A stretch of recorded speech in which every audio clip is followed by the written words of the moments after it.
Next हमने magnetic field निकालनी है किसी infinite long current carrying wire के अराउंड या फिर किसी कंडक्टर के अराउंड। ठीक है, तो देखो क्या होती है। शुरुआत हमने बायट सावर्ट्स लॉ से ही करनी है, इसलिए बायट सावर्ट्स लॉ मैंने पहले बता दिया।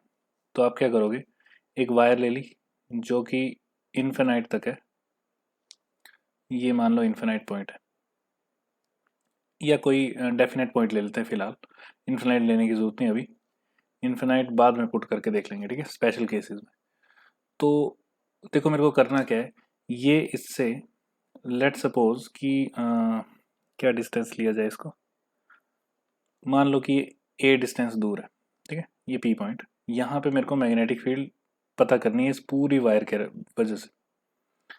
तो ये पी पॉइंट जो है, मान लो कि मैंने यहाँ ले लिया डीएल एलिमेंट, एक छोटा सा एलिमेंट ले लेते हैं हम यहाँ पे डीएल, ये डीएल एलिमेंट ले लिया जो कि आर डिस्टेंस दूरी पे इस पी से, ठीक है।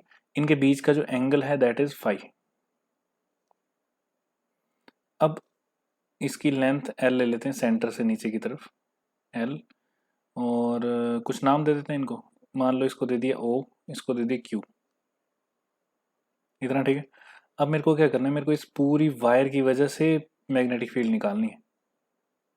तो मुझे सबसे पहले तो लिखना क्या पड़ेगा, मैं लिखूंगा consider a infinite long wire या करंट कैरिंग रोड या फिर कंडक्टर, ठीक है, and at point P we have to find magnetic field due to this current carrying wire. So consider a dl element, small dl element, which is r distance apart from point P. Okay. उसके बाद क्या लिखोगे आप, using Biot Savart's law, by using या फिर according to Biot Savart law. तो क्या बोलता है बायट सावर्ट लॉ, वो ये बोलता है कि बिल्कुल ऐसी कंडीशन थी वहां पे भी, तो उसने क्या बोला था, उसके अकॉर्डिंग ये लिखा जाता है कि जो dB है that should be equal to mu naught upon 4 pi I dl sin theta divided by r square। ठीक है, ये लिखते हैं। अब देखो हमें सॉल्व करना पड़ेगा, ये सभी की वैल्यूज निकाल के पुट करनी है एक एक करके। तो शुरुआत करते हैं हम इस ट्रायंगल से। तो देखो in right angle triangle O Q P, तो आई थिंक ये दिख रहा होगा, ये देखो 90 डिग्री है। तो ओ पी क्यू और ओ क्यू पी जो भी है, इसमें क्या आ जाएगा, यहाँ पे एंगल ले लेते हैं थीटा, क्योंकि हमने फॉर्मूले में जो थीटा लिखा है वो यहाँ जैसे कहीं लिया था। तो क्या ये एंगल कुछ ऐसा होगा, theta plus phi is equal to 90 degree, ठीक है। इसका मतलब थीटा किसके इक्वल हो जाएगा, थीटा हो जाएगा 90 माइनस फाई।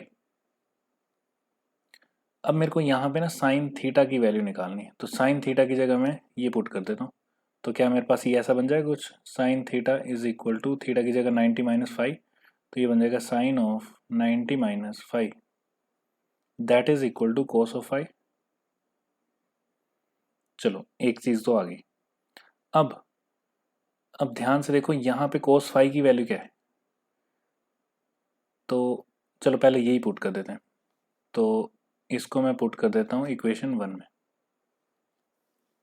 तो जैसे ही मैं इक्वेशन 1 में पुट करूंगा तो देखो क्या बन गया, क्या ये ऐसा बन गया, D B is equal to mu naught upon 4 pi I D L sine theta की जगह लिखना मेरे को cos five divided by R का स्क्वायर, ठीक है। ये बन गई मेरी नई इक्वेशन। अब मैंने इसको यूज करना है, तो इसमें भी मेरे को सारे की वैल्यू निकालनी पड़ेगी। अभी डी एल की निकालनी है, कोस फाइव की तो चलो अभी देखते हैं हम, और आर की भी निकालनी पड़ेगी, तो ठीक है निकाल लेते हैं उसकी भी। तो कोस फाइव की वैल्यू क्या आएगी, कोस फाइव की वैल्यू यहाँ पे देखो डायग्राम में, क्या कोस फाइव आपके पास बेस अपॉन हाइपोटेन्यूज होता है, बेस कितना है, base is A, hypotenuse is R, इसी ट्रायंगल में देखना है हमने, ठीक है। तो इसका मतलब आर की वैल्यू क्या आ गई मेरे पास, R is equal to a by cos theta, या sorry a by cos phi, तो ए बाय कॉस फाई। ठीक है, इसको भी संभाल के लिख लेते हैं। इसको मैं लिख सकता हूँ ए सीकेंट फाई, पुट कर देते हैं, साथ साथ में पुट करते जाएंगे तो ठीक रहेगा, है ना, ताकि बाद में पता न लगे कहाँ की है, तो फिर गड़बड़ हो जाएगी।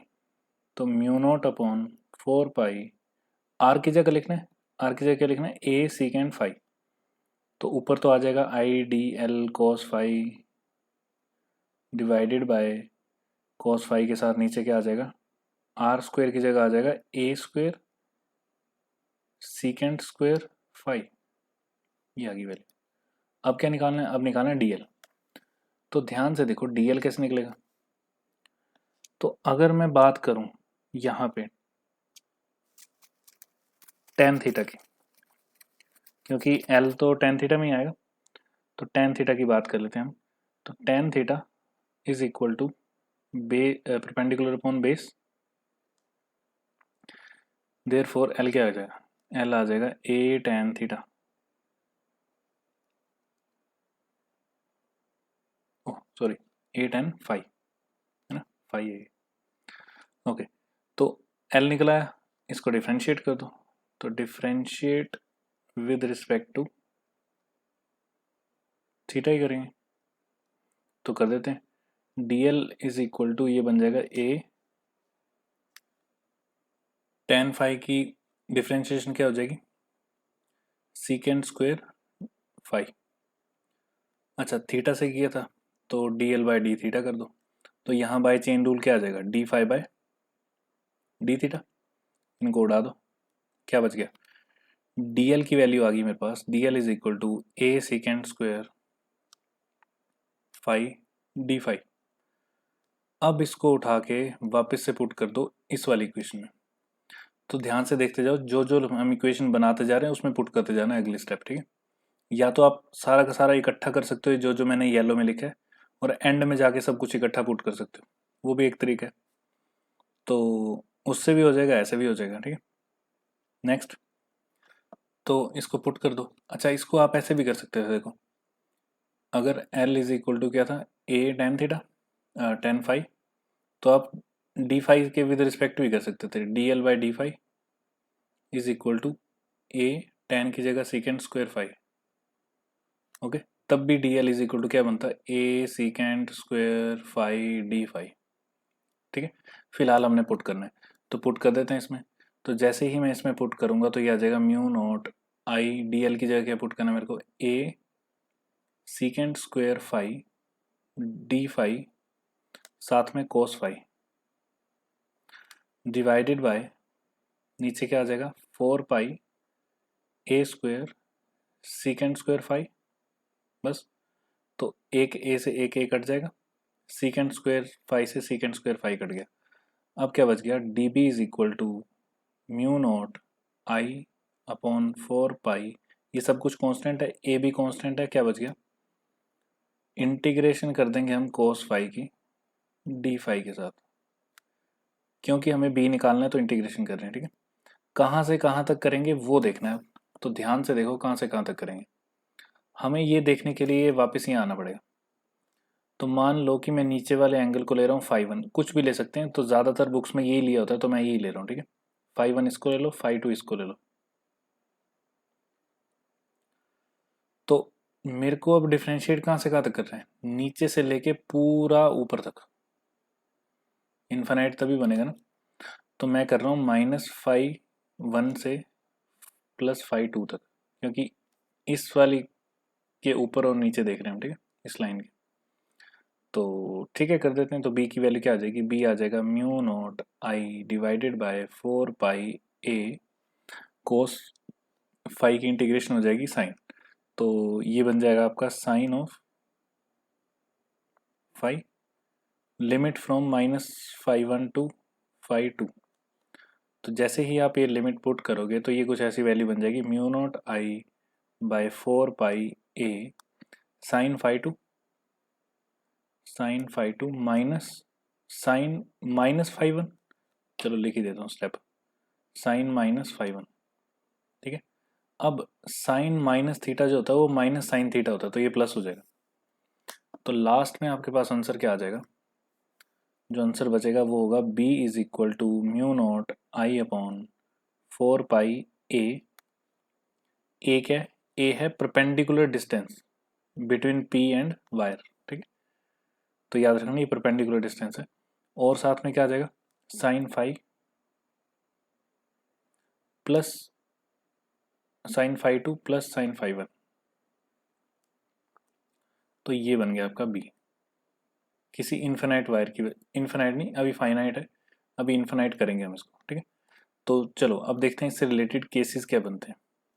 तो ये फॉर्मूला आ गया कब, जब आपकी वायर कुछ इस टाइप से दी होगी और इससे a दूरी पे एक पॉइंट p है और यहाँ का एंगल φ2 है या φ1, जैसा मर्जी ले लो, कोई प्रॉब्लम नहीं है, दोनों प्लस के तो हैं, ठीक है।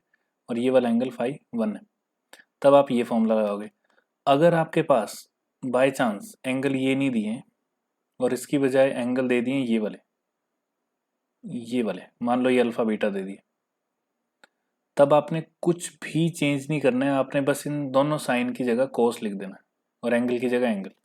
तो मतलब यहाँ पे b की वैल्यू क्या आ जाएगी, करंट ऊपर को है तो ये इनवर्ड होगी और b की वैल्यू आ जाएगी mu not upon 4 pi I by a मतलब जो भी डिस्टेंस होगा, ठीक है, मल्टीप्लाई बस cos alpha plus cos beta, और कोई चेंज करने की ज़रूरत नहीं है। अगर ये वाले एंगल दिए होते तो वायर के साथ वाले, और मैक्सिममली कम्पिटिटिव एग्जाम में यही वाले दिए होंगे, तो आप चाहो तो ये फॉर्मूला याद रख सकते हो।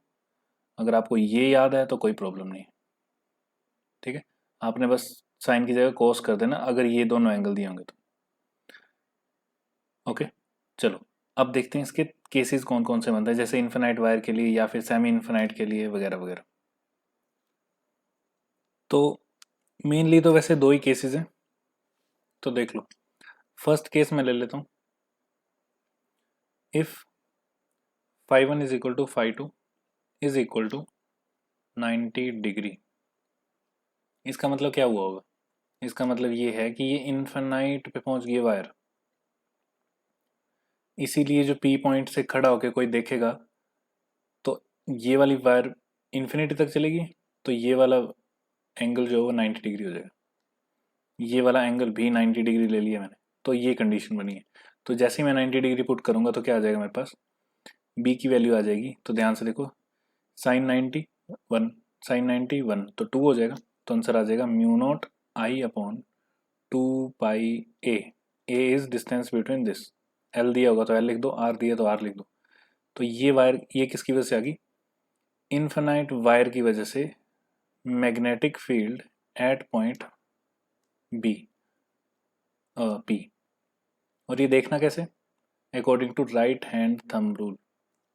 सिमिलरली तो अगर करंट ऊपर को जा रहा है तो मैग्नेटिक फील्ड अंदर की तरफ, ठीक है। केस टू में ले रहा हूं, case two is when θ1 is 90 degree, sorry φ1 is 90 degree and φ2 is 0 degree. अब इसका मतलब क्या हुआ, इसका मतलब ये हुआ कि φ1 कौन सा लिया मैंने, नीचे वाला, चलो ऊपर वाले को ले लेते हैं। एक तो इन्फिनिटी तक है, ठीक है, लेकिन दूसरा इन्फिनिटी तक नहीं है, दूसरा यहीं पे सामने, ये पी पॉइंट है, इसके सामने ही है। तो देखो एक एंगल 0 डिग्री और एक एंगल इन्फिनिटी तक 90 डिग्री, ठीक है, ये वाला मतलब सीधा हो जाएगा, तो ये 90 डिग्री बन गया। तो एक एंगल 90, एक एंगल ये, तो इसमें से कोई भी एक पुट कर दो 90 तो वो 1 हो जाएगा, दूसरा पुट कर दोगे तो 0 हो जाएगा। तो आंसर क्या बच गया, तो फाइनली इस केस में आंसर क्या आ जाएगा, b is equal to mu not I upon 4 pi A into 1 plus 0, 1 ही होता है, तो ये आ गया। अगर आपको ऐसे याद नहीं रखना है तो ऐसे याद रख लो। देखो इस केस में क्या था, वायर इन्फिनाइट तक थी, यहाँ से ऊपर वाली वायर, सॉरी यहाँ से ऊपर वाली वायर ही बची है, यहाँ से नीचे वाली गायब होगी, तो नीचे वाली गायब होगी मतलब इसका हाफ हो जाएगा। तो इसका हाफ देखो क्या होता है, यही तो होता है। तो आप ऐसे भी याद रख सकते हो, बट आपको ये वैल्यू याद होनी चाहिए, ठीक है।